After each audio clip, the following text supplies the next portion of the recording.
आज का ये स्टोरी ना ही एक पैरानॉर्मल स्टोरी है और ना कोई भूत वगैरह की स्टोरी। आज का ये जो स्टोरी है वो सुनकर आप लोगों को भी थोड़ा सा अवेयर होना चाहिए। एक मेड हमारे घर में आते हैं, पूरे घर को संभालते हैं, काम करते हैं और कई लोग उस मेड को मेड के तरह नहीं, हमारे घर की फैमिली मेंबर्स की तरह ट्रीट करते हैं।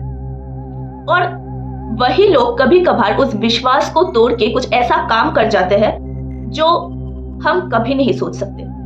मैं असली नाम लेने की बजाय कुछ एज्यूम नाम लेके इस स्टोरी को शुरू करूंगी। तो चलिए शुरू करते हैं। आज की ये जो स्टोरी है ये एक मेड को लेकर स्टोरी है जो एक इंसान लोग हायर करते हैं, उसके घर में रहने देते हैं, उसको खिलाते हैं पिलाते हैं, इनफैक्ट इनको पूरे फैमिली मेंबर्स की तरह ट्रीट करते हैं। शायद आपके घरों में भी है, हमारे घरों में भी मेड्स है जो काम करते हैं, उसको हम काम वाली बाई कहते हैं या कोई दीदी कहते हैं, कोई मासी कहते हैं, as a family members treat करते हैं। लेकिन कभी आप सोच सकते हैं वही लोग अगर आपके विश्वास को तोड़ के आपके साथ कुछ ऐसी अनहोनी घटनाएं घटा देते हैं जो आप कभी विश्वास भी नहीं कर सकते।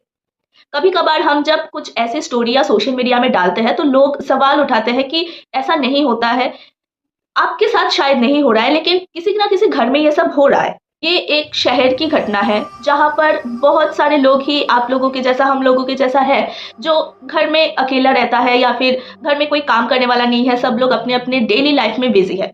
वो लोग स्पेशली क्या करते हैं, मेड को लाते हैं उनकी घर संभालने के लिए, एज ए कुक लाते हैं, एज ए हाउस कीपर लाते हैं। और ये मेड के साथ कभी कभी कुछ लोग ऐसा कुछ बातें शेयर कर जाते हैं, ऐसे कुछ बहुत अंदर की बातें शेयर कर जाते हैं, बहुत अंदर की चीजें दिखा देते हैं, जिसकी वजह से वो मेड भी उनकी तरह ही ट्रीट करने लगते हैं, लाइक वो भी उन लोगों का फैमिली मेंबर्स है। ये नोएडा शहर की घटना है जहां से मुझे मिला है ये घटना। It's based on the true story. Now उस मेड का नाम है मंजू। ये मंजू बहुत दिनों से इन लोगों के घर में काम कर रहे हैं। एक बच्चा, छोटा सा बच्चा, उसकी मदर, फादर एंड बच्चे की ग्रैंड मदर रहते हैं। वो 4 लोग रहते हैं वहां पर। तो दोनों ही काम पे बिजी है। बच्चे की पापा जो है वो भी काम पे बिजी है, जो लड़की है उसकी माँ वो भी नौकरी करते हैं, बच्चे को संभालने वाला भी कोई नहीं है, इनफैक्ट उसकी ग्रैंड मदर को संभालने वाला भी कोई नहीं है घर में। सुबह होते ही जो उस जैसे उसके काम पे निकल जाते हैं, बच्चे को भी देखने की कोई टाइम नहीं है, उसकी मम्मी को भी देखने के लिए कोई टाइम नहीं है किसी के भी पास। तो उन लोगों ने मंजू को भाड़ा किया है।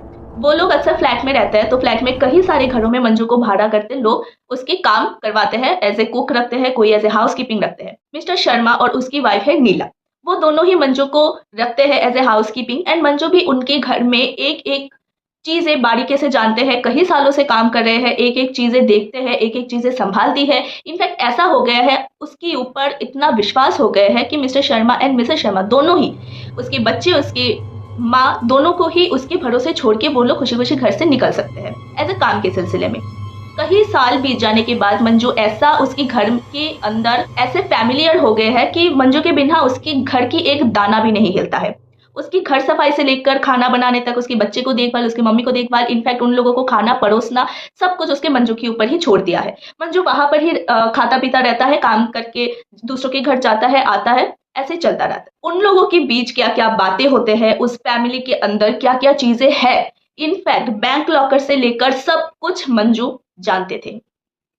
एक अनजान आदमी को भरोसा करना या फिर उनके ऊपर इतना विश्वास रखना जाहिर सी बात है, लेकिन इतना भी विश्वास नहीं करना चाहिए कि कुछ पर्सनल चीजें आप उस स्ट्रेंजर्स के साथ शेयर करो।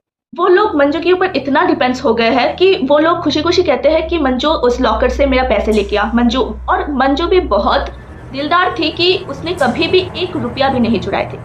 उस वजह से ये लोग मंजू के ऊपर बहुत ही ज्यादा विश्वास करते थे। कुछ साल बाद मंजू सब कुछ देखने के बाद, सब कुछ जानने के बाद अचानक से एक दिन उठाया एक कदम। ये सब कुछ देखने के बाद मंजू को इतना लोभ हो गया था कि वो सोचने लगा कि ये सारा जो पैसा है, ये सारा जो चीजें हैं, वो मेरा हो जाए तो कैसा लगेगा। उसने बहुत दिमाग लगा के, बहुत बारीकी से सोच के उसने कदम उठाया।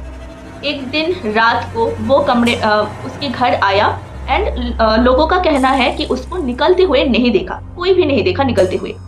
और सुबह देखते हैं कि पुलिस आई है उसके घर में, एंड द रीजन इज वहाँ की जो बच्चे हैं, उसकी बच्चे की mummy papa, mister Sharma, Mrs Sharma and उसकी माँ, तीनों की बॉडी काट के उस बैग में भर के घर की कोने में पड़ा हुआ है।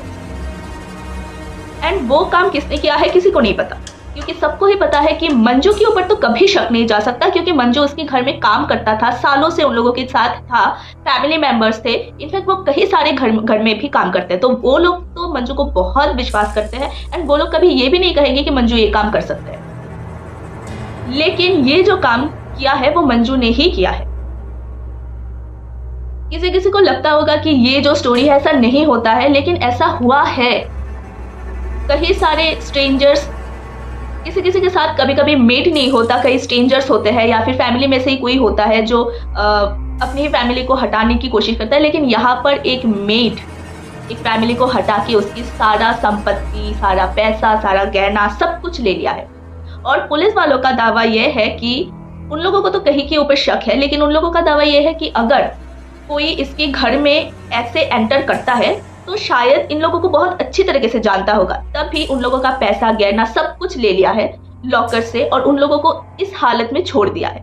और सीबीआई की रिपोर्ट से ये पता चलता है कि इसकी जो खाना खाया था ना, उस खाने में कुछ मिला हुआ था, जिसकी वजह से इन लोगों का तबीयत बहुत खराब हो गया है और ये लोग बेहोश टाइप हो गई है, जिससे उन लोगों को मारने में बहुत हेल्प हुआ है।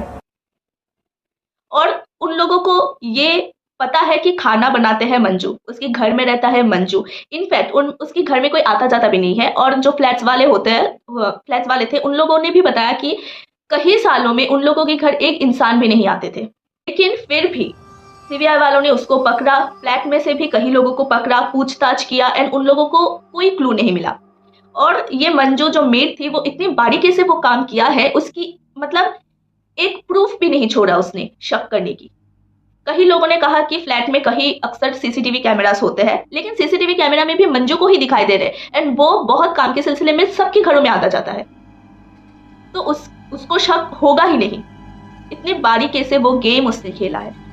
बाद में किसी ना किसी तरीके से पता चला है कि ये काम मंजू के अलावा कोई कर ही नहीं सकता, शायद किसी ना किसी प्रूफ की वजह से उन लोगों को पता चला कि मेड के द्वारा ही ये काम हुआ है एंड सीबीआई वाले उसको ढूंढ के निकाला है एंड फाइनली मंजू को जेल भिजवा दिया गया है। क्या किया है आई डोंट नो, बट वो पूरा फैमिली था वो उसका तो हाल खत्म हो चुकी है। इसलिए हमेशा कहते हैं कि एवर रहना चाहिए एंड एवरीबडी शुड एवर।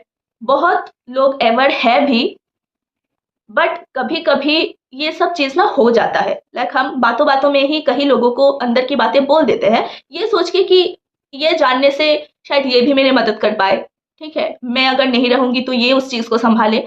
नहीं, आप खुद संभालो या फिर किसी और को दे दो, लेकिन स्ट्रेंजर्स को विश्वास करना बहुत बहुत गलत है। और मैं पूरा गलत है ऐसा भी नहीं कहूंगी, क्योंकि किसी किसी के घर में मेड्स जो होते हैं बहुत ही समझदार होते हैं एंड बहुत ही काइंड होते हैं, विश्वस्त लोग होते हैं जो अच्छे से रहते हैं, अच्छे से उस चीज को संभालते हैं, दैट इज वेरी गुड। पर हम कुछ कह नहीं सकते, इसलिए हमें एवर रहना ही चाहिए। तो ये था मेरा आज का घटना जो मुझे लगा कि आप लोगों के साथ शेयर करना चाहिए, क्योंकि आप लोग में से कहीं ही शायद उस चीज को रिलेट कर पाएंगे और कुछ लोग रिलेट नहीं कर पाएंगे। जो लोग रिलेट नहीं कर पा रहे हैं वो लोग थोड़ा एवर रहिए। That's it and thanks for watching.